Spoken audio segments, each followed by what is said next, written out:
Chers téléspectateurs, bienvenue à un nouveau commentaire médiatique concernant les conséquences des attentats terroristes de Paris. Depuis une semaine, ces attentats font la une des médias de masse. Selon les sources officielles, 1,5 million de personnes sont descendues dans la rue le week-end dernier. Beaucoup de chefs d'État et de gouvernement ont participé afin de manifester contre la terreur et pour la liberté de la presse. Les médias ont rapporté que c'était la plus grande manifestation depuis la Seconde Guerre mondiale. Mais quel est le revers de la médaille? Quelles sont les conséquences de ces nouvelles attaques dont on rend encore responsable la scène islamiste? Les mesures de sécurité et de surveillance menacent de s'aggraver une fois de plus dans le monde entier. En Allemagne, par exemple, on a immédiatement remis sur le tapis le sujet de la conservation des données, même si cette pratique de surveillance a été déclarée anticonstitutionnelle par le tribunal constitutionnel suprême en 2010. En France, la conservation des données est pratiquée de fait, mais de toute évidence, elle n'a pas pu empêcher les attentats terroristes à Paris. De plus, on a annoncé une collaboration plus étroite entre les services secrets et les services de renseignement internationaux. Le moteur en est le gouvernement des États-Unis. 3 jours après les attaques terroristes, 12 ministres de l'Intérieur se sont réunis à Paris avec le ministre états-unien de la Justice, Eric Holder, le ministre de la Sécurité publique du Canada, Stephen Blaney, et des représentants de haut niveau de l'Union européenne. Une alliance évidente des gouvernements des États occidentaux dans cette prétendue guerre contre la terreur.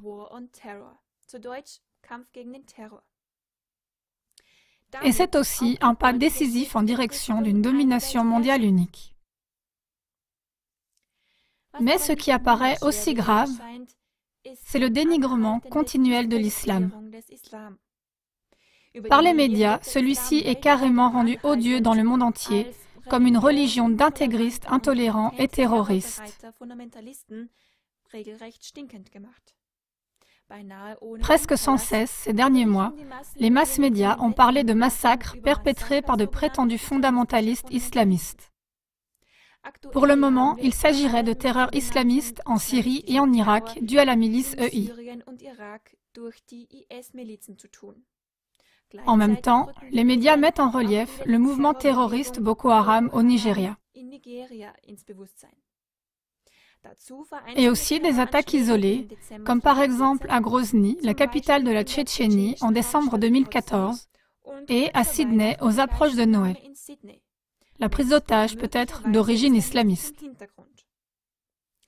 Le preneur d'otages était un Iranien radical de 50 ans, qui portait un bandeau avec des caractères arabes qui impactent les gens.